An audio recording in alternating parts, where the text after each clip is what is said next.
Hello, my name is Rich Howard, owner of Architectural Builder Supply. In this video is to bring you a closer look at the Ives number 22B3.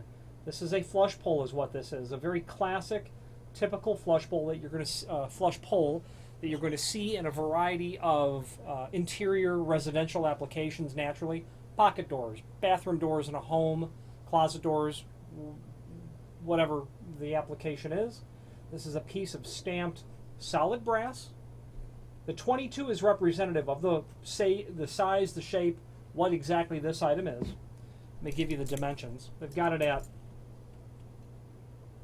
3 1/8 tall. The width, 1 5/16 inches. The depth they've got at 7/16 of an inch. Okay. The B in the part number means that this is solid brass. That's what mill brass looks like. That magnet says that it's, well, it says it's not ferrous-based.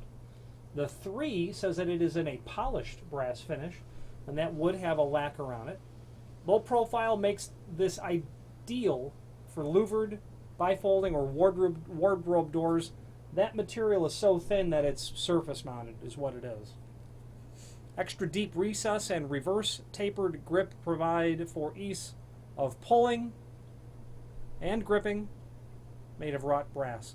A couple of screws are going to be included.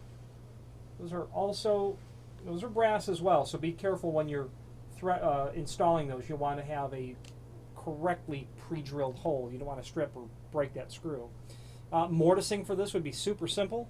I personally would use a router, a template and a router to do this.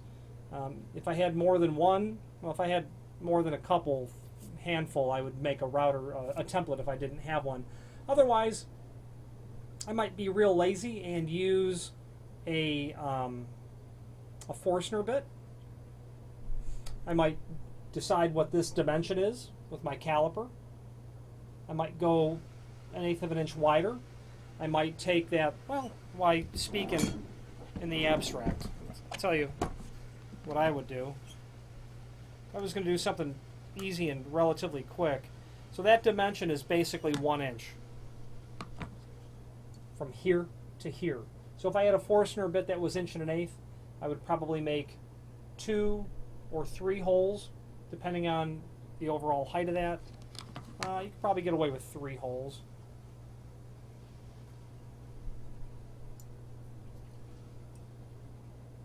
The overall height of that is 2.57. So you could probably certainly do 3 holes, overlap them, drill them down, flush, notch the curved portions out. That would fit right in. You don't want to over drill it though, because that screw's got to bite in top and bottom into solid wood. However you go about doing it, there you go. You know, you could obviously use a chisel as well. I'm all for the less work the better sort of approach. The fact of the matter is, with less work is better, generally that means you'll get a better result. What I mean is a router. You know, if you have a template and you've clamped it onto the door and you just route that, wow, that's going to be perfect, clean, the best way to go. If you've got more than a few, it would be worth your time. And if you expect to have to do it again, it'd be worth your time to make a router. Pardon me, I keep saying router, a template. Pardon me. There is a link below this video to a document called Cut Sheet, and that's going to give you the important dimensional properties of this item, far greater detail than what I've gone into. There's a link below this video to a document called Product Brochure that will allow you to review this item against sister products that Ives has, similar to this flush pole. Circular flush poles, a variation of this rectangular flush pole with a rounded top and bottom version. You've got a hollowed out version of this as well. I suppose if you were doing something special with that cutout. The rectangular 227, and then of course the 230 edge pole, you're probably going to need that. Maybe a 42 pocket door bolt lock. That's a common item as well.